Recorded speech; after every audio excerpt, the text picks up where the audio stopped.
할렐루야. 별로 아멘도 안 하시는 성경가 길다고 합니다. 신앙의 중심은, 그리고 복음의 핵심은 십자가와 부활입니다. 사망 권세를 이기시고 부활하신 예수님의 부활은 정말 기독교만의 특수성을 보여주고 있는 것이고, 정말 부활은 인류의 최대의 기쁨이요 소망이라고 하는 것을 우리가 분명히 알고 있습니다. 예수님은 모든 역사가 성경대로 이루어진다는 것을 부활로서 친히 보여주셨습니다. 세상에는 기적이라고 불리는 놀라운 일들이 많이 있습니다.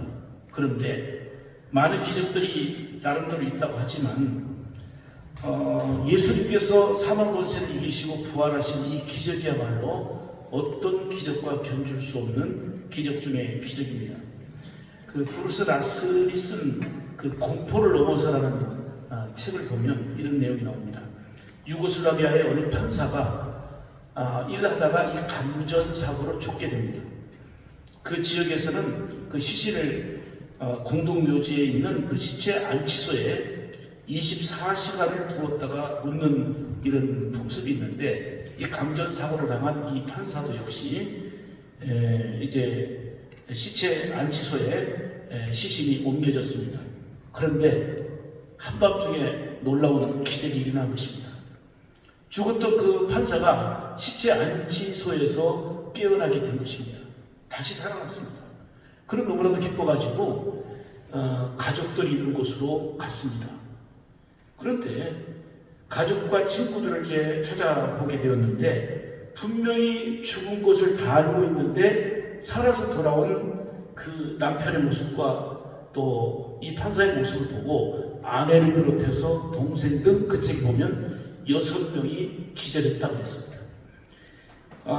하지만 죽음에서 깨어난 이 판사는 평생을 헌신하면서 다시 살게 된 이 기쁨을 가지고 더 보람된 열매 있는 삶을 살아노라 하는 내용이 있습니다. 참 기적이죠. 놀라운 기적입니다. 그런데 이러한 기적과는 비교할 수 없는 기적이 있습니다. 그것이 바로 예수님이 사망 권세를 이기시고 부활하신 것인 줄 믿습니다. 예수님은 그 죄와 형벌에서 구원하시고 또 우리를 살리시기 위하여 십자가에서 죽으셨고, 이때만 해도 사람들은 예수님은 실패자구나, 예수님은 실패자다, 십자가에서 죽은 것으로 끝났다라고 생각했습니다.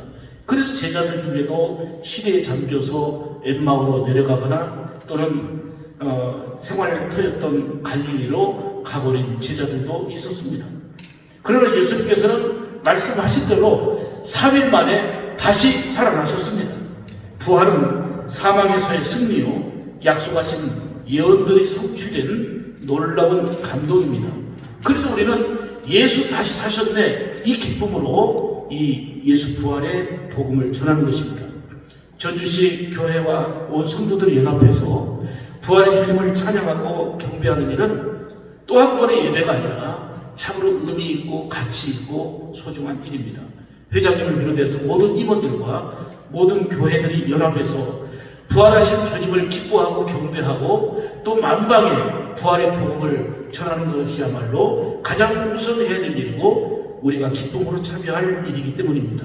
특히 어려운 이 시국에 부활의 은총을 크게 힘입어서 다시 온 세상에 주님만이 위로요 소망이요 그리고 세상에 예수를 통한 희망을 선포할 수 있는 그런 계기가 되기를 원합니다.